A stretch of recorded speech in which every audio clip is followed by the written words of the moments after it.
Hello and welcome back to CHGO White Sox. Yeah, we're laughing. It's funny.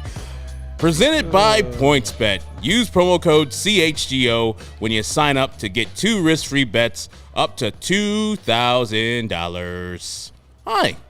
Welcome into the CHGO West Loop Studios. They're beautiful. It's at night. The White Sox just lost 7-3 to the Oakland Athletics. My name is Herb Lawrence. Usually it'll be Sean Anderson here, but Sean Anderson is out watching the Backstreet Boys. Because I heard they're back, Rick. That I can confirm. The Backstreet Boys are back. All right. Thank you. And they are in Tinley Park tonight, so I'm assuming that's where Sean Anderson is. So since he's out there enjoying his time with everybody, yeah, we're going to be here. Well, me, Herb Lawrence. I usually sit over there where Rick Camp is sitting, and that's Rick Camp, by the way. You remember him from such stations as The Score, 670 AM. I was there back in the day. And Rick Camp will be breaking down White Sox stuff with me, and behind the camera, you can't see him, but you'll hear him. You heard him right there harmonizing with me on the Backstreet Boys. It's Stephen Nicholas doing our production for today. Like, why do we, like, why did we choose this team? Like, I've said it before. Yeah. I'll say it again. You know, people want to go have a time machine to stop Hitler or to, you know, get the sports almanac. All I want to do, the only thing I want to do, is go back and beat the shit out of that 12-year-old kid who made me a White Sox fan. The shit out of him. This season, man. 49-50 for a championship contender? Man, oh man, it's so frustrating to watch this team on a daily basis. You know, and this is the thing. I know eventually, in my heart of hearts, I'm going to be cheering a AL Central championship. That's the thing. I know that this team will win enough games because Minnesota sucks. And Cleveland's a little better, and they're scaring me more than Minnesota. But I know in my heart of hearts that they will eventually get to that AL Central. So this is very, very annoying. Let me have Rick say some things before I start cussing. Rick, yeah, the White Sox lost 7-3 to the Oakland Athletics, where we made fun of, I made fun of the people in the Athletics lineup because I've never heard of like 5 of them. And one of them, Seth Brown, hit like 2 home runs. Your thoughts on the White Sox losing today 7-3? Yeah, why the hell did you make me watch this game? I'm sorry, man. I was like, that's punishment, man. It's like Friday night. Right. You could be doing other things. I probably wouldn't, but anything else. I mean, look at these people. This is the fun part for me, where a bunch of people are just pissed, just on a fire. Matt, fire TRL, fire Han, fire KW, fire the hot dog guy. The hot dog guy, too? Whoa. Man. Keep the hot dog guy out of this. Yeah, I mean, it's my guy. Seriously, but I mean, this was so perfect for what this season has been. It feels like there's no hope. Dumb plays are made. You get good enough starting pitching. And then everything just, you get that one glimmer of hope to keep you going. And then more dumb plays happen or more dumb play and multiple dumb things happen on that play. And then you just roll over and die, and that's what tonight ended up being against an awful team. Awful. I don't care how many games they've won in a row. Sure, they're playing better, but before that Houston series, they hadn't swept a series in like 33 consecutive, I think they said during the broadcast. You know what that means? You're not a good team. And you know what? These teams that aren't as good, that don't have the talent level, or at least the perceived talent level of the White Sox, are able to beat the White Sox because they don't shoot themselves in the foot. And the Sox are awesome at shooting themselves in the foot. That's their thing. Let's just get into it. We're going to talk about the TA thing in a minute. But first, we'd like to go over the pitchers today. And Lance Lynn ran out of gas in the 6th inning. I thought up until the 5th inning, even the home run that Piscotty hit, he was fine. He pitched 5 2/3 today. Gave up how many hits? Sorry, Steven. Yeah, 5. He gave up 5 runs. 4 of them were earned. 6 hits, no walks, but 8 strikeouts. And his opponent, James Caprillion, Cy Young, 6 innings, 1 hit, 1 run, 4 hits, 1 walk, 4 strikeouts. And that sumbitch KPW jinxed it because He said Daniel Lynch's name, which is a name that cannot be said here. God damn it, KTW. But Caprillion was nothing special. He was hanging balls all day long. White Sox were attacking him. The home run that Lance Lynn got hit off him in the second inning versus a guy that he's had trouble with that Steven, before the show, brought up, that Stephen Piscotty does well versus Lance Lynn in his career, and he hit a very nice pitch. And if you could bring that up for us, Steven, he hit a very nice pitch on the 7th pitch of the at-bat. If you're looking on YouTube, you could see it. It's right on the line, lower portion of the zone right there. It's just a good hit right there by Stephen Piscotty. He got his hands in really well on that pitch. Yeah, I don't give him blame, Lance Lynn blame, for getting a home run. Sometimes home runs are going to be hit. But what happened before that is what I give blame to. Yoan Moncada pitches up the ball perfectly, and one of your leaders, one of the people that is counted on to be one of the guys who sets the tone for the White Sox, literally set the tone in the opposite way, where Jose Abreu drops the ball thrown right to him. So that starts off the inning and starts off it rough. Then Lynn gives up a blooper, and then the home run follows. This team, not only stake bidding, but they always make mistakes on their own. Unforced errors are the White Sox bugaboo, and they're just doing it all game long versus crappy teams, Rick. And that's the thing, is this, remember when, I don't even know how long ago, it feels like at least a month ago now, it was, well, the White Sox are going to have the easiest schedule down the stretch, so don't fret too much. Yeah. And fine. And that could still come to fruition. There is still time. But when you keep seeing the same things happen, that's when you have to start, it's when you're dating, it's always like, hey, if someone shows you who they are, believe them the first time. Yep. This team has shown us what they are. Multiple times. And it's not like they have enough ammo, as you guys covered on the trade deadline episode. It's not like they have the ammo to truly change what this team is and the structure of it. They don't have the ability to do that. So the White Sox are what they are. It's just, as you mentioned, is what they are going to be good enough to win this division? It seems definitely possible. I'm not as confident as you that they're going to pull this out, because they don't have the basic fundamentals to put together any consistency. Where, once again, Cleveland, I agree with you. I'm a little more worried about them than Minnesota at the moment, but Cleveland at least has an identity that they're not going to spend, but they're going to play smart generally. And that's what they do. Absolutely. And I'm going to trust that a little bit more. Yeah. And to further the point of the White Sox with low baseball IQ and no accountability for low baseball IQ, Steven, I want to go to the quote La Russa made before this game to Vinnie Duber and the assembled media. La Russa said, there are two ways to look at it. This is as a response to Lurie Garcia getting picked off at third after Yoan Moncada walked out there in Colorado on Wednesday. La Russa says, there are two ways to look at it. You could take a one-step lead and you don't get doubled off, but at the same time, you don't take extra bases, so we make mistakes where we're not smart. But most of the mistakes we've made have come from aggressiveness. And what you do, you just coach it up. You find out why that was a mistake, but you don't take the aggressiveness out of the team. I want to stop right there. This is a dumb team. Like, Jose Abreu, right after he doubled the other day in Colorado, gets doubled off on a line drive to the second baseman. Everybody out there, you guys have dads and mothers out there, have kids who are playing softball and baseball that teach your kids, freeze on a line drive. Freeze on a line drive. Don't go. Where you going? Jose.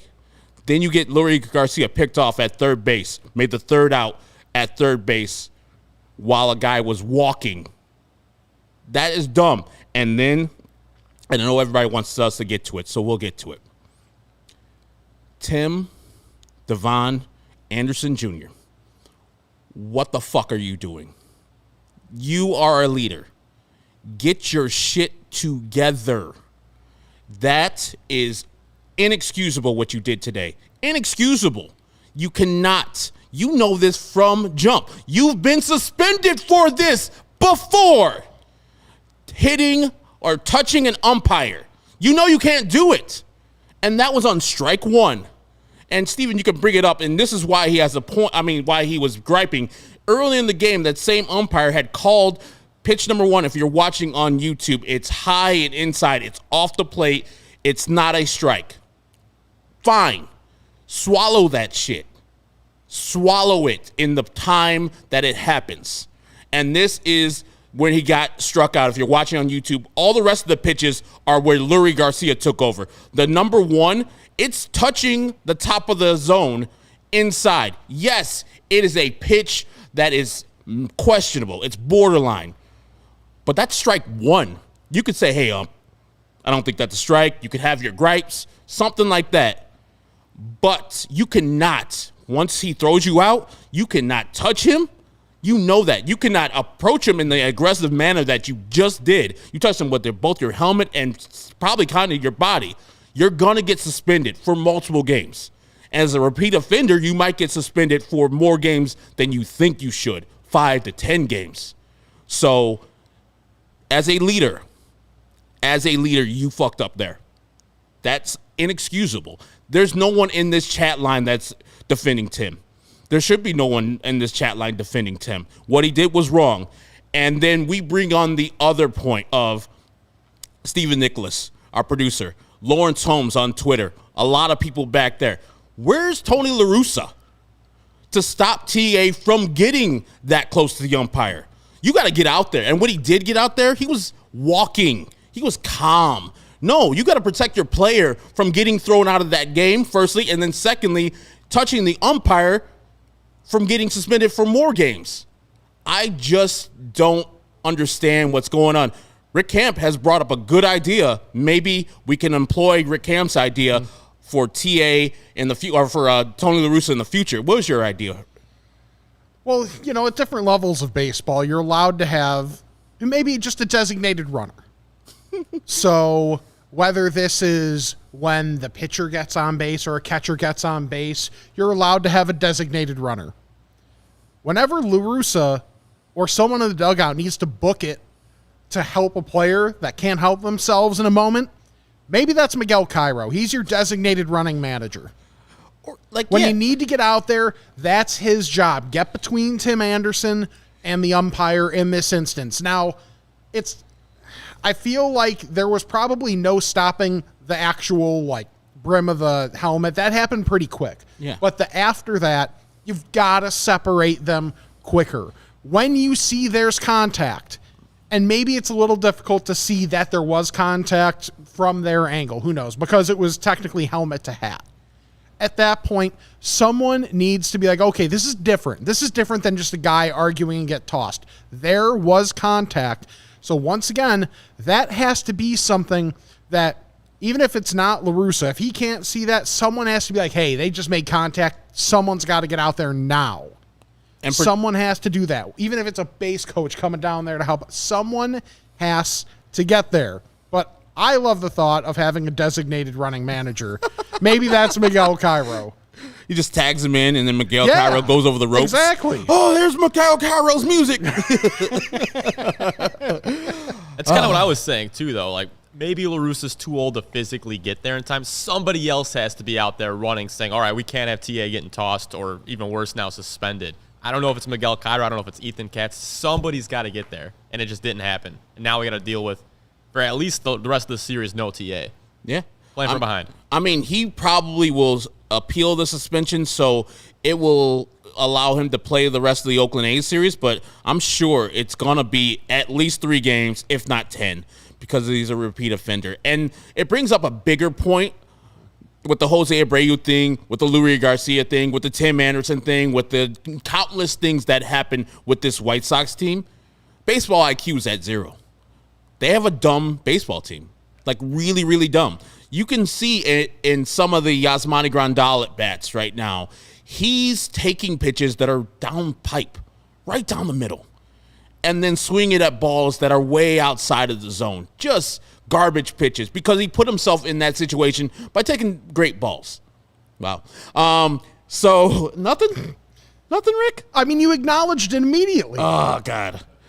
I didn't have the space, but to that point too, and it's being brought up in the chat, in the comments, it's just with Tim Anderson as well. Think about the situation of when that happened.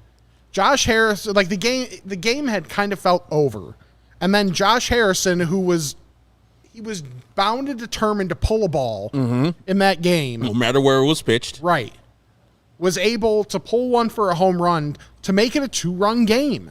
At that point, at least from our perspective watching the game, it felt like the mood changed in that moment. Okay, Reese McGuire doesn't get on base, fine. Don't really expect that. He's got his hands full with plenty else. So then, what? I don't get it. Nice. Then Tim gets up there, and the second that happens, all the air or any perceived momentum is gone from that moment, and it felt like the Sox were DOA. Right then, it felt like nothing else mattered at that point. Get to the next day. And, I mean, at least for La Russa, there is the silver lining of now he can justify leading off Larry Garcia tomorrow. Oh, Jesus Christ. And I'm going to the game. That's the worst part about it. I got to watch that crap in person. That's why I'm going to get drunk and high right after I leave here, drunk. Secondly, once I get home tonight, high. I'm not going to drive home drunk, guys, because that's not me. Right. That's somebody else. God, cheap shots everywhere. But no matter what, this is the main point of this. Miguel Cairo can fill that role, too. Wow. No matter what, this team has to change from top to bottom. Jerry Reinsdorf has to go. I don't wish for his demise. I just want him to sell the team. Kenny Williams has to go. Thank you for the championship, brother. Awesome. Bye. Rick Hahn, you have to leave. Gone. Bye. Because what have you done? This team you have rebuilt forever comes up to this. A 49-50 team losing to the Oakland A's. Well, they beat the Astros. I don't give a goddamn. That's the A's. Did you know any people out there? Does James Caprillion really get your dander up? Does he really? Oh, man, that James Caprillion was the shit. No. James Caprillion sucks. He's terrible. And the White Sox seemed disinterested to give him any type of tough at-bats. He was 47 pitches through the fourth inning. That's the terrible thing. And they weren't doing anything to him. Right. Not at all. Like, an early swing is okay because there was Aloy and Gavin Sheets had some early contact that was good early in the game. That's fine. If you're getting something hung and it's the first or second pitch, swing at the opportunities you get given, Yasmani. Like, it's not that difficult. So I can live with, as frustrating as it is, like that first AB where Aloy looked like he was really getting into one. Mm-hmm. Okay, fine. Hard contact, it's an out. You can live with that because it was a pitch to hit. You wish they could do more with it. Gavin Sheets, the next AB, had the same thing.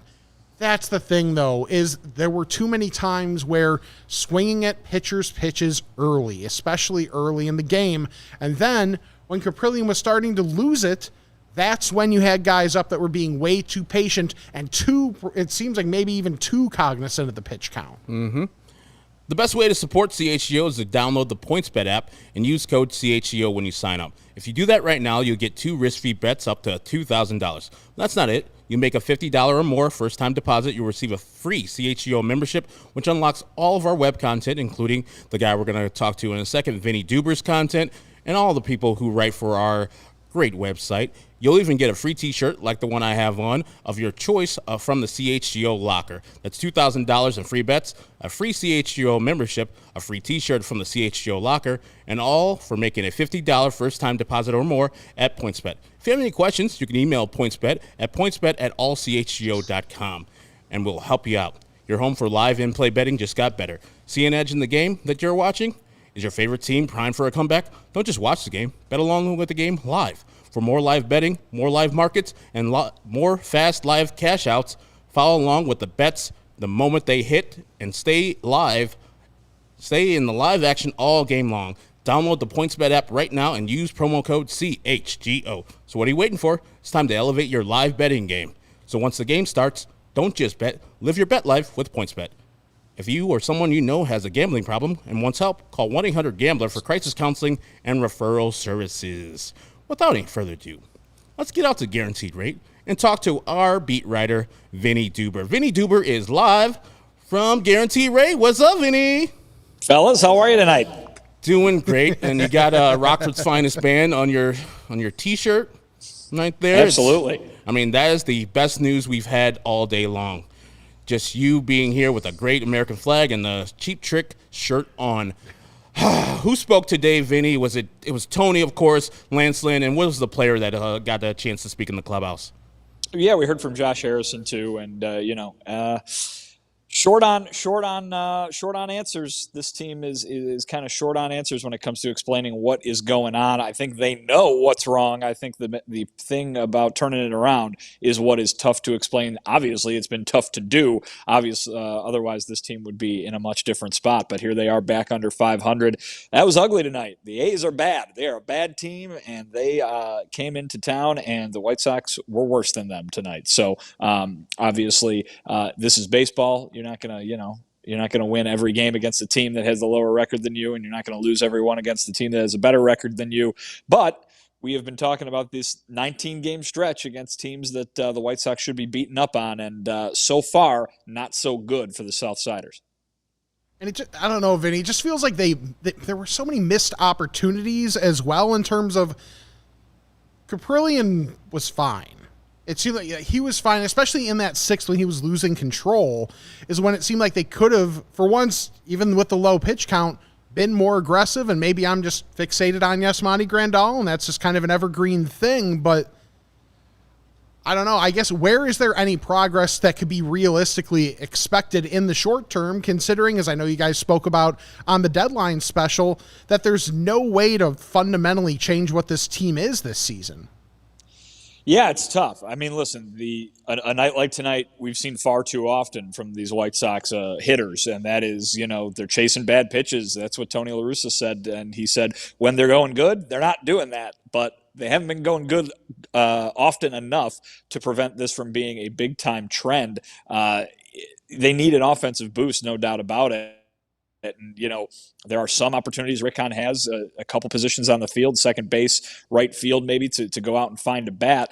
But as all White Sox fans know at this point, with that farm system that they've got right now, there's probably not a lot of big, giant names that they can come in and grab, make a package to get, and drop in the middle of that batting order and make a big difference. So the onus is on the players who are here right now to play a lot better than they have been. And listen, we can go around the diamond and say positive things about basically everybody. Listen, Tim Anderson's been good all year. Jose Abreu's been good all year. You got guys like Grandal and Moncada and Pollock who have really turned it on of late. The potential of Eloy to come in and hit a lot of home runs for this team. All those things are happening. They're just not all really happening at the same time. And that's no way to win ball games. Josh Harrison was talking after the game about, kind of the same mindset that they've had all year about being a team that shows up every single day, ready to win, doing the work. Their chemistry is so great. I believe all that is true, but he also said it doesn't necessarily mean wins. And that's very much what has been the case for this White Sox team this year to this point. And so I go back to this, and I think I'm starting to say it on a show-by-show basis, Herb. It's, can this team turn it around? Absolutely. Will they? Well, they haven't shown us yet that they're going to, that they can. They're capable of doing it. They're so talented. We know what all these guys can do, but they're not doing it. They haven't done it now for 4 months, and that is a pretty big sample size. You're talking about 2/3 of the regular season being just about over here as we head into the trade deadline. I thought Lance Lynn was pretty good through 5 innings and ran out of gas in that 6th inning, gave up a couple home runs there. But did he say anything? I'm sure he doesn't throw his teammates under the bus, but Jose missing that ball, then a bloop single by Elvis Andrus, and then a good hit by Piscotty for the home run.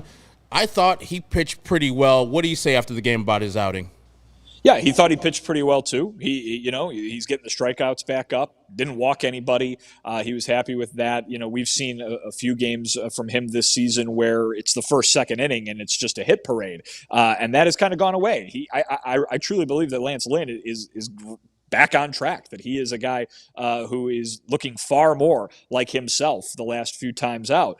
That being said, this is about results. He knows that. We know that. And he gave up 3 home runs tonight. And that's not really something you can do, especially when you've got an offense that has struggled to hit the ball out of the ballpark the way the White Sox have this year. It's not so easy for them to claw their way back into a game once there's a crooked number on the board. So, again, Lance Lynn is the kind of guy who's going to be simultaneously happy with the process and upset with the results, to use a terminology that you use quite a bit, Herb. He is a guy that is happy when he sees things going in the right direction for him personally, but he knows at the end of the day, you got to win ball games, and you can't win ball games if the results are not what they if the results are not reflective of how good the process was. And Vinny, I wonder about Tim Anderson. This is his second time at least bumping into an umpire. The first time I thought was he's in a scrum up in Detroit. It's negligible. But he got suspended for that. 2 games, I think, eventually, at the beginning of this season. Now, this is egregious. I do not like what Tim did today. Yeah, he can believe that ball was inside, but it's strike 1. You still have a chance to win that game because you just got a home run from Josh Harrison. What did Tony have to say about Tim getting thrown out right there? And then why did Tony get thrown out subsequently? Well, Tony was defending his player, I think, and he talked about, I think he was kind of arguing the same thing that Tim and the rest of the team had kind of felt about the way the game was being called this evening. He defended his player after the game, and I think he did it very specific to Tim, which is Tim is a guy who has built a brand and built a career and built a very successful, Major League Baseball few years here on being an emotional guy, on playing with emotion, on wearing himself on his sleeve. And Tony argued tonight that this is part of it. It's not always just going to be pumping up your guys and doing the whole shush in the crowd and all that kind of thing. Sometimes things don't go your way and your emotions are still there. And I thought Tony made a really good point, to be quite honest with you. Listen, the rules say you can't argue balls and strikes, but you don't want people to go out there and just be blank-faced like, all right, I'm not allowed to say anything about it. I'm not allowed to show how I feel about it. You talk about what Tim might have, quote unquote, cost the team tonight. I think he brings a lot more value to the team by playing with the emotion that he does and by being the emotional spark plug of this team as well as the results spark plug of this team than he does from, sitting back and taking it and just hope that the base hit to right comes out of the deal. So I think there's a lot of value to his emotion, and I think Tony was absolutely right in saying that his emotion should have been given a little bit more leeway than it was tonight, because if you saw, he was out of there immediately after he basically said a few words, and that was it. So according to Tony, he didn't cross the line or anything like that. So he did appear to bump the ump with his bill of his helmet there. But again, how many times are they going to show throughout the rest of baseball history, the nose-to-nose umpire arguments as part of highlight videos and stuff like that, right? Whether it's Earl Weaver or Lou Piniella or probably a few of them with Tony La Russa in it, I would imagine. Those, they can use those as an advertising thing, but they can't let the player, get up in the grill of the umpire. You can't really have it both ways there. And so, Tim Anderson was thrown out tonight. I think that maybe his teammates, or at least his manager, thought that maybe he shouldn't have been, at least not as quickly as he was this evening. Does Tony think he'll have a lengthy suspension for that? Tim Anderson? He said he didn't see the suspension worthy incident in question, but certainly that's a no-no, right? Touching the ump is a no-no, and so it might just be a game or two. We'll see what happens here when the league makes their decision on it coming in the coming days. Vinny, we don't have much else for you. Anything else that from the 3 guys who spoke that really stuck out to you? I mean, we did see your quote that, or Tony La Russa's quote from pregame about, base running and such. Did Tony think about I feel like punishing is the wrong word, but taking Lurie out after that incident that happened in Colorado where he gets picked off at third base? Because I see this bad base running and things like this keep on happening, and I don't know if I see accountability for these such things. So did Tony speak about, okay, Lurie made a mistake, but it wasn't of aggressiveness. It was of, I think he said it was aggressiveness, but I thought it was of low baseball IQ, but, that's a little harsh. Well, and I'll say this. I think that you're viewing it probably through your lens on all of this, right? I mean, I think that it's easy for a fan to sit there and say, bench him. And you know what? Especially when it's someone like Larry Garcia, who has earned the ire of so many fans for not producing this year. I think it's probably easy to say that. I don't know if that's the way these people think. You know what I mean? I think that you've got just because there's no immediate visible to fan consequence for a mistake like that does not mean that there's no accountability. And granted, I don't see it either, so I can't speak to that being the case. But I would just like people to think that, these guys are here for a full work day when they're not playing in the 3-hour game that you're watching. And there could be a lot of conversations being had that aren't maybe necessarily the most pleasant conversations. I'm sure people have, made a mistake at work before, screwed up and had to go talk to the boss, and it wasn't the nicest thing in the world. That is a form of accountability, I would argue, right? I mean, people look at it so much like fantasy baseball or a video game maybe and say, all right, you do one bad thing, you're off the team kind of thing. And I'm not quite sure that that's how it works in the real baseball world. That being said, it's a mistake. It's a bad mistake. It was we watched it and we kind of couldn't believe that it happened, right? I think Leury probably knows that. He's a baseball veteran. I don't think he's going along just whistling like the sunshine is out and he'll be everything is just peachy. But you try to make up for it. You try to do better, and I think that's what Tony was saying. And it comes down to pressing in my mind, in my opinion. Josh Harrison mentioned it a little bit ago, talking about trying to do too much. I watched that play that Leury made or didn't make or whatever the hell you want to call it. And I saw a guy that was trying to steal home on ball 4. You know what I mean? And that's not what you do.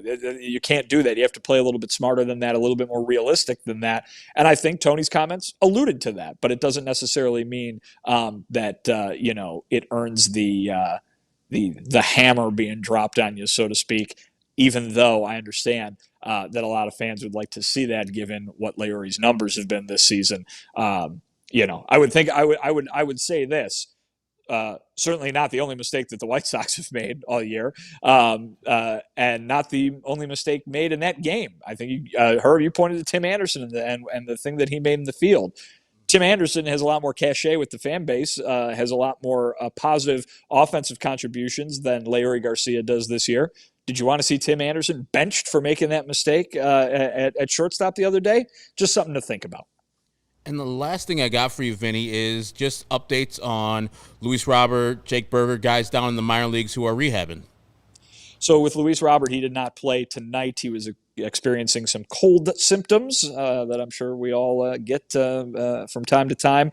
He was expected, as of this afternoon, to be in the lineup tomorrow and play in center field. So not, to our knowledge, related to the other symptoms that were causing this time on the IL for him, but it's not a big deal. The White Sox just wanted to inform why Luis was not in the lineup tonight, so there was no great panic upon seeing that he was not.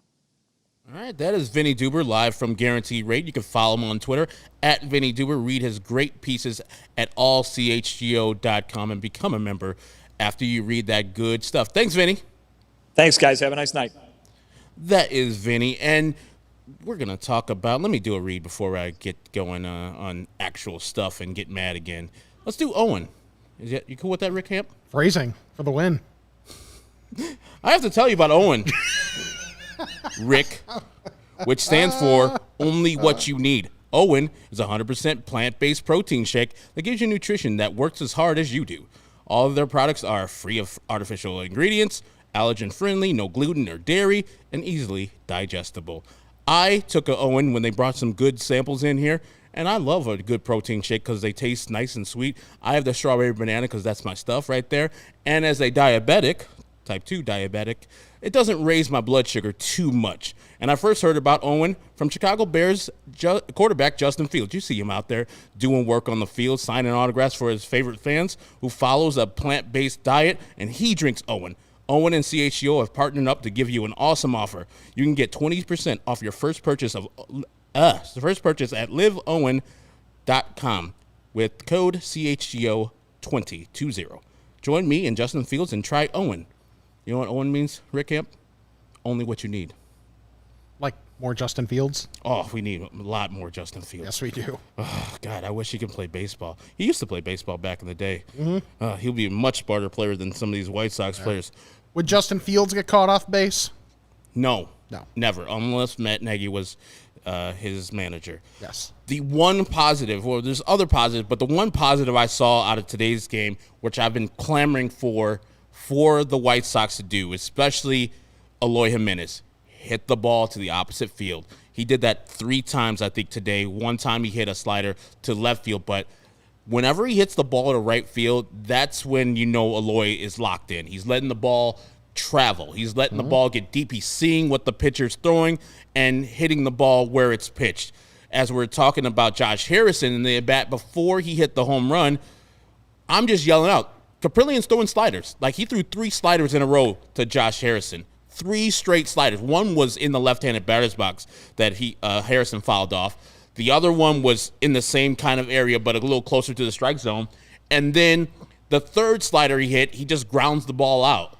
I'm like, can we think about a plan of maybe waiting and letting that ball travel a little bit, and then, like Eloy did, hit the ball to right field, hit the ball where it's pitched. It's just so many things like that that makes me say that this team is baseball IQ deficient. They don't know what the other pitchers are trying to do to them. If it's James Caprillian, if it's Daniel Lynch, if it's some other scrub-ass pitcher that's shutting them down, Herman Marquez out there in Colorado. The atmosphere was great for the LA Dodgers right after the White Sox left. They hit a bunch of home runs and scored a bunch of runs. But the White Sox, nah, son. We ain't hitting no home runs in Coors Field. This is just a frustrating team to watch, and I can't believe I picked this team to be my favorite team. God damn it, Rick. I need to go back in time and do that thing. I need to find that. I don't need to win the Mega Millions today. And did I win it? It's already over. I don't need to win the Mega Millions. I just need to go back and beat that kid's ass and say, choose like the Brewers. You'll be in a better situation. Yeah, they'll change leagues, but hell, you'll have more fun with the Brewers. You know there's no expectation. That stadium's better than ours, too. Bratwursts are great, too. You think so, too? Have you ever been there? Miller Park, Amphitheater? I've not, actually. Oh, you need to get up there. That's a Rick Camp I'm Fat special. I know, and the thing is, I've been to, although more on brand for me, I went to Fiserv Forum, so I've been up in Milwaukee. Oh, that place is great. Is it? Yeah, it's really nice. The Bucks are up there and they're fans. Yeah, I went up there, and this is very on brand for me. I went up there for a Bucks Nuggets game. Oh, man, I saw some good basketball. Yes, I saw a really good basketball that first year that was open. But yeah, it's almost like with this team and some of the issues they've had. You know what would have been nice? What? The roster was fortified a little more in the old offseason. Oh, that's which has been a topic of conversation, to say, in the comments today. It's been kind of its own separate thing going on while we're bitching about the team and what happened tonight. Oh, people are having conversations. Oh, they're bitching to each other. Well, yeah. I mean, to be fair, it seems like there may be, there's one guy in there, Brandon, that's very much, Stockholm syndrome with White Sox ownership and just Reinsdorf ownership. The reason that I will always, and this is something I've said on a few different platforms before, that I will always be mad at baseball owners is because of the competitive balance tax, as they call it, or the NBA version is, because obviously people that know me, my main focus is basketball. That's where I see a lot of things through a basketball lens. The competitive balance tax is so piddling and bullshit compared to the NBA. The competitive balance tax in baseball is what, 20% year one? So for every dollar you spend over that number, you have to pay a 20-cent tax. In the NBA, where it is essentially, it's essential to pay the tax to win, you have to pay $1 for every dollar you spend over. And isn't it like punitive after years? 100%. It's after 3 years. It gets worse after 3 years, and then there's higher from 5 to 7 in terms of net worth. are breaking records every year for how much their payroll is going to be. And part of that is because they have a new stadium that rakes in a ton of dough. That is 100% part of it too. But the thing is, in baseball, you can afford to go over the competitive balance taxes that these owners don't want to pay anybody, so they instituted it to say, well, our hands are tied. As the White Sox, our hands are tied. We just can't pay it. Well, you know what? Then you don't care about winning, because look at the teams that are winning. They're teams that are willing to pay. So if it's the old thing of being second place is the best place to be, or if it's just a matter of, hey, put out a decent enough product and we'll be able to say, hey, we're not filling up the park, winning enough games maybe. But the thing is, if you care about winning, you have to be willing to pay for it. Doesn't matter the sport. Baseball is included in that. Like, part of the reason the Dodgers have been so great is because they know how to spend their money properly, whether it's with the major league team, whether it's on resources internationally, not necessarily in terms of paying for players, but helping to develop players, boosting up their minor league system, having a strong organization so that all the time when they are willing to spend, they have the prospect capital to trade for people worth paying. This is something that the White Sox and a lot of teams are struggling with, or just don't really care enough to optimize. That's what happens when, hey, it was the ideal of, Andrew Friedman, take him out of Tampa, give him an actual payroll and, way to structure and flood an organization with a philosophy and money. And look what the Dodgers have turned into. That's an optimized organization. And a lot of organizations, just like the White Sox, and a lot of them across all your major sports, don't care enough about winning to do it. So we're sitting here now dealing with, mind you, a 7-3 loss against a bad team is going to happen whether your team is good, bad, or indifferent. The Houston Astros just dealt with it with the A's. But the thing is, if you want to claim that you're a team that wants to win, it doesn't necessarily have to be on your own terms. Or be transparent of saying, here's our budget. Here's all we're willing to spend. We know the competitive balance tax is X, but we're only willing to pay X minus this amount. Deal with it. Then take everything that comes at you, and who knows? Then maybe you'll actually might not have enough money because you actually might not have enough attendance and might not be able to then pay for your own players or anything else. And maybe, God forbid, your profit margin might not be as big. All right, so here's the 5 teams that have gone. Well, there's 3 teams that have gone off the competitive balance tax this year. LA Dodgers. They're good. The 9 Mets, my favorite squadron. They're also good. The New York Yankees. They are good. The Philadelphia Phillies. Not as good. They're the Phillies. Hey, trying. I'm sure no Phillies fan will be like, hey, man, my ownership is not out there trying. The 5th place team is the San Diego Padres, who are in the playoff hunt. Boston Red Sox right behind them. And then a bunch of money below that is the White Sox at 7th position right there.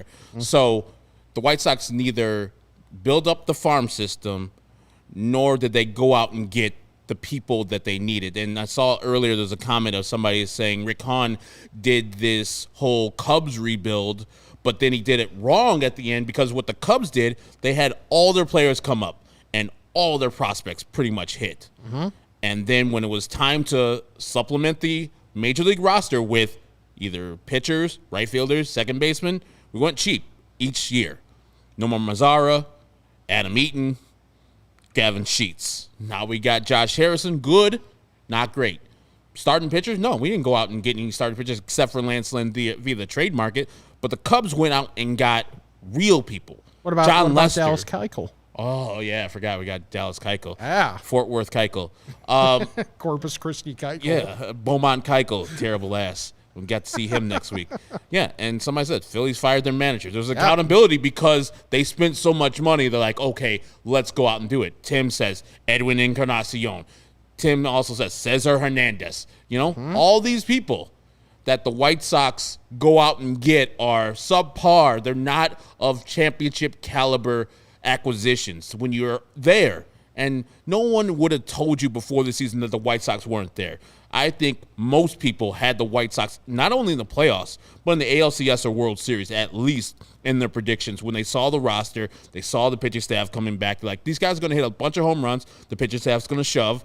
But, yes, they didn't fix the roster totally, but they'll hit over that or they'll pitch over that. But this is the problem. Organizationally, they're flawed. No, they're not the Dodgers with the great minor leagues. And then when the Dodgers want a player, guess what? If the Dodgers want Juan Soto, they're going to get Juan Soto. Same thing with the Yankees. They're going to get them. Those are the teams we're battling for World Series. So, yes, we're in a dogfight right now, and that's why half of us are mad with the goddamn Twins. The weird-ass Minnesota Twins, Steven. Weird-ass Minnesota Twins. My man. And the Cleveland Guardians. We're battling for our lives for garbage like that, where we should be looking at, like, we don't match up or come close to the Dodgers. We're not in the same realm as the Yankees. The Mets are much better than us. Hell, I know you White Sox fans hate to hear this. The San Diego Padres are better than us. They're better and more well-positioned to go and get Juan Soto because their major league staff is good, and they have a bunch of minor league players. They can go and get anybody they want. We're in this baseball hell. I was asking Rick if the Bulls are in basketball hell. We're in baseball hell right now. We're in the middle of just mediocrity. In 2016, that's what Rick said. We're mired in mediocrity. We haven't left. We're still here. How? This team, this whole franchise needs to go away. All the people on the franchise need to go away and get a new franchise and have people in here who want to win. You know, the Jerry Reinsdorf people and stands will be like, they're 7th in payroll. But how'd they spend that money? On bullpen. Garbage shit like that. Right. No one wants that. And the bullpen's not working. Bullpen's giving up runs. We saw the Colorado game, and he's pitched better than he's pitched poorly, but Kendall Graveman, from time to time, has those games. This is troublesome that we are not in the conversation for Luis Castillo, who's going to go to the Mariners. We're in the conversation for even an also-ran like Andrew Benintendi, who would have been a solid left-handed bat for the White Sox to pick up. We're never going to pick up Juan Soto. That's out of the question. And Shohei Ohtani, hilarious. Hilarious. This is where we are. We just got to watch this team, watch them win the AL Central or not, and then promptly get out of the playoffs by some team that you've never heard of, like the Seattle Mariners with Luis Castillo and Robbie Ray shove it up our ass. It's just depressing. And I know that we have all these games left to watch this bullshit because we know we haven't had one like, man, these White Sox are out here murdering folks. No, we haven't had one of those yet, and I'm waiting for one, but also I'm still Charlie Brown, and the White Sox are still Lucy, and they're snatching that ball away from me all the time. To be fair, yeah. Julio Rodriguez will shove it up the Sox too. There it is. Okay. Yeah. Yes. Exactly. We don't have a player like that. We thought we had a player like that, but Luis Robert is yet to be the player that we've wanted him to be. Right. And Tim Anderson is good, but not great. He talks a talk, but when you need to be calm, when you need to be there for your team and not get thrown out of the game, he gets thrown out of the game, and he will get more games today. He'll get suspended. I'm betting it's got to be 5 games or more because he's a repeat offender there. So they have just a dumb baseball team, and I just can't stand it anymore, even though I know I got 60-plus or 70-plus games I got to watch of this bullshit. Ugh! Yeah. Why? And the thing is, too, where this circles back, because even though obviously Jerry Reinsdorf isn't picking players, but you know what his job is to do as well? Is to hold responsible the people that are picking the players and setting up the systems throughout the organization that should help give more options in terms of players, in terms of skill sets for this organization, and those people are not being held accountable. Yep. That's the point of this, and not enough of those people, and not the ones at a high enough level. Like, what at this point, what would a firing Frank Medicino do for anything? It's all for show. So if things are going to happen, it has to be at a bigger level. That's the thing. Otherwise, it really feels like different varieties of spinning your wheels. Yep. And that's just kind of what we've come accustomed to at this point. And it's so funny how similar things are. And at least there was a regime change with the other Reinsdorf organization to where it's at least a little different at this point in time, but it's still feeling fairly similar, just a different route to get there. But I'm sure, Campy, that Arturis and Mark Eversley have full control over the team. They 100%. know that there's no Michael Reinsdorf saying, I'm going to hire Doug Collins to push this team to the next level. True. That's the similar move that Jerry Reinsdorf just did with the White Sox. Arturis, I trust in Arturis. I trust in Mark Eversley, even though they're dealt with a shite roster. Some of their own doing. A lot of it at this point. Yeah, and so they're not going anywhere. But the White Sox, like you're saying, Kenny's not getting fired. Neither is Rick Hahn. No. They're safe in their jobs. And somebody was asking me, you think Rick has control? No. He should quit. If he doesn't have control, this is half the problem. You got a guy that knows his manager sucks and just sitting there and letting his managers just suck and doing nothing about it, sending out little messages to certain people so it can be happening, so you can get the message out that I don't like Tony type of things. Or you're mad during the press conference so we know that, I didn't hire this guy type of thing. Like you're kind of pissed during the press conference. I get it. You didn't hire him. Cool. But now if you accepted the job, move forward and smile. Shit. Unless you can go to Jerry's desk and say, man, you got to fire this dude today, right now. Because that is the only thing that I think is not the only thing. That's one of the things that's holding back the White Sox. Like the attitude in that clubhouse. And he sets the mood there. And what's going on with this team that's underperforming? If the team's underperforming, that means the manager's not getting these players ready to play. So the manager needs to go. And all that coaching staff, all that you're saying, Rick, like, I don't have anything against Chris Getz, but he's not qualified to be a minor league coordinator. What did he do before that? Like, they're just hiring people that they've been on the team before. Justin Jershely, who's good, but he was just a minor league player for the White Sox and flamed out, and then they're like, oh, you could be a better manager. Same thing. They do that with Nicky Delmonico's the hitting coach in single A. Danny Farquhar's the pitching coach in single A. They just hire former White Sox all the time. And I was joking during the game, the Reinsdorf's going to look down there in the A's dugout and see Mark Kotsay. He's like, oh, he played for us. I'm going to hire him after Tony. Yeah. I'm going to get that guy. It's just a very, I don't want to say incestuous. It's very insular organization that loses all the time and doesn't change from losing. They don't see this as, oh, man, we should do something different from what we've been doing for the last 40-plus years. No, let's continue doing the same shit and enjoy the money that's coming in. But also, our fans are out here maybe leaving. You don't have to be a White Sox fan anymore. If you want to leave and think this team is done and the owner is shit and the GM is crap and the manager is terrible, please leave. Life is too short to sit here and have this team ruin your summer. As Scottie Pippen says, don't let them fuck up your summer. Go to another team. Enjoy the Brewers. They're in first place. The Cardinals. Enjoy a different team. Enjoy the Mariners. Houston Astros. Who cares? Because this team is not going anywhere but a first-round exit, even if they get to the playoffs. It's just that frustrating right now. I should wrap the show up. I don't know how much time I got left, Steven. I got 6 minutes left. Okay. All right. 6 minutes on why the person to blame is Matt Thornton. Go. Hey, Mox, I don't think Matt Thornton is anything to blame. He was great tonight. It got brought up in the comments, and we were also planning on talking about it. The Yasmani Grandal at bat. Yeah. The Yasmani Grandal. I mean, here's the thing. It's the sixth inning. Runners are in second and third. You guys see it on the screen people are watching right now on YouTube. If you're listening the day after on Saturday, God bless you. But also, stop listening. Come on now. You're listening to a show that we're just pissed right now. To be fair, if they made it this far for you to say that, it's like 55 minutes in. You might as well just keep rolling. Mm-hmm. All right, so the first pitch is a strike. It is actual strike. On the thing, you see it's kind of low, but in the strike zone. Mm-hmm. The umpire, who eventually ran Timmy out, causes the ball because the catcher drops the ball. So we get a reprieve right there. The second pitch is a strike right down the middle, and Yasmani takes it. Just takes that pitch. Then the third pitch, he fouls that ball. It's a four-seamer. And then I think he fouls out the fourth one. And then the fifth pitch is outside the zone. It's another slider.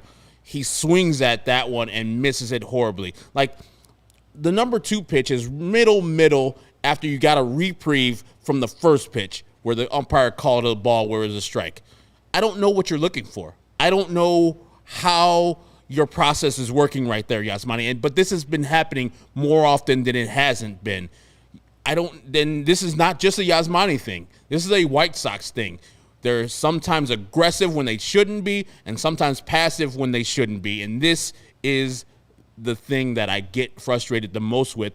Hitters count sometimes. They're 3-1, and they're just letting balls go by. The other day, Lurie Garcia, God bless him, hit a 3-run home run, or hit a 3-1 home run because he was aggressive. The White Sox only have one 3-0 count home run, and that was off the Gavin Sheets bat, I think the last homestand.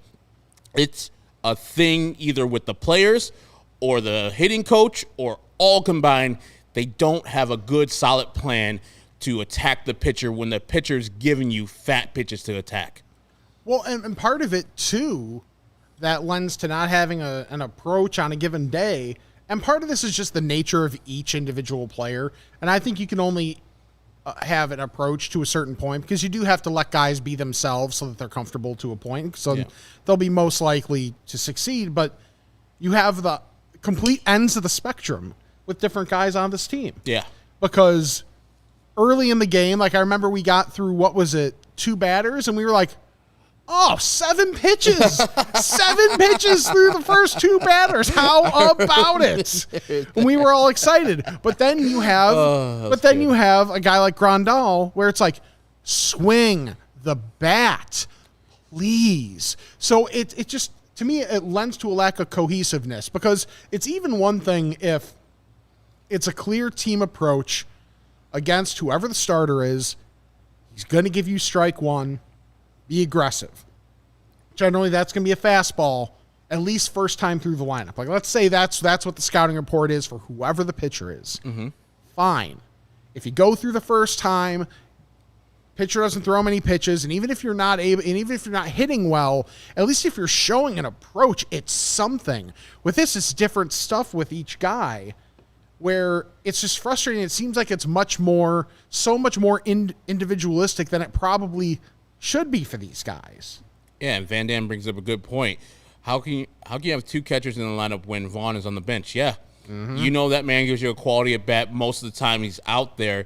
And so having him not in the lineup at any time when he's not hurt is a mistake by the manager. And Jesus Shuttlesworth, your wish will be answered very soon, because I believe August 21st, it'll be Sean Anderson and I watching a game live. I don't know if Vinny will be joining us then, but it'll be Sean Anderson, I, maybe Steven will be behind the camera, and we'll be watching a game with you live here on YouTube and commenting during the Sox game. It's an early one. It's an 11 a.m. start. It's a Sunday, August 21st. White Sox at Guardians. All right, yeah, so Vinny theoretically should be here. I'll be cussing. Sean will be chilling here with his Backstreet Boys pin on. Is he gonna win? Is he gonna make sure to win Sox Math that day so that everybody can see him win it? Yeah, and then you remember who was in the video? Our guy Stephen Nicholas was in the video at the end right there. If you guys are watching Sean's Sox Math nice video, back of head cameo. Yeah, he was great. He turns out the numbers for Sean. But yes, August 21st, we will be here doing a live show, cussing when the White Sox lose to the Guardians. Remember, I predicted that the White Sox will take over first place August 22nd, the day after in Kansas City where they got a makeup day. Sean is just dumb. He said August 12th. What the hell, you know? He thinks the White Sox are going to take over August 12th. That's when we're feeling good. Now, I'm going to push that shit way back. Right. Oh, my God. Can we end on something positive here? Never. My favorite parts of today's game shockingly involved food. Okay. For one thing, the conversation in the booth. They got barbecue brought to them. That. Also, the conversation around the sausage was special. Also, you want my sausage? I have one of my own. And then Benetti's just cracking up. Right. And before that, yeah, Benetti hands Steve Stone a jar of honey. And Stoney starts putting his finger in the honey and licking it. And then asked Jason if he wanted it back. And this is after Jason got it on his scorecard, which that is the worst because he clearly has the book. Yeah. Because then you're messing up multiple pages there. Yeah, there's no restoring that. Although that might be a good thing considering the last 2 games for the Sox. So, you put those 2 together so they become one sheet and, oh, darn, you just can't look at those 2 anymore. Fine. And the last thing, and this is more concerning for me, I worry about Steve Stone, who I love, for this. Never had a funnel cake, fam? That's weird. It's a funnel cake, dude. Born and raised in Cleveland. That's tough. It's clouds every day. Period. There's probably no fairs in Cleveland. Right. Acid rain every day. Yeah, you don't think it's a city anyway. I don't. It's terrible, and we're actually going August 19th and 20th. Oh. So right before we do the live show, I'll be in Cleveland to watch the White Sox lose that game to the Guardians, and then come right back and do the live show on August 21st. Yay! And Cleveland, yeah, it's while I give Milwaukee high praise for their stadium and their atmosphere outside the ballpark, both the Ohio stadiums, Cincinnati and Cleveland, not good. Not good at all. Progressive? No, I don't think so. Very regressive. Very terrible. And I think it's fine in the stadium. I asked one of the patrons there. I asked every patron, at least one patron in a stadium that I go to. I was like, hey, man, what do the locals eat here? What's the thing that you can't find anywhere else? Melt I went, but I was like, where in this stadium can I get something? This sumbitch looked at me with a straight face and said stadium mustard. This motherfucker suggested a goddamn condiment to me is the thing that I gotta get. Some regular Dusseldorf mustard. After that, I was like, Cleveland's out. Check it out. And yes, my fiance, Courtney, will be going with me. She wanted to check off this terrible ballpark. So we got to go to this terrible ballpark and watch it. But then we're going to Atlanta over the Labor Day weekend to check out that ballpark and also go and see the grave of your man, Big Boss Man. Cobb County's finest, Big Boss Man. And my other guy. Who? Rick Camp.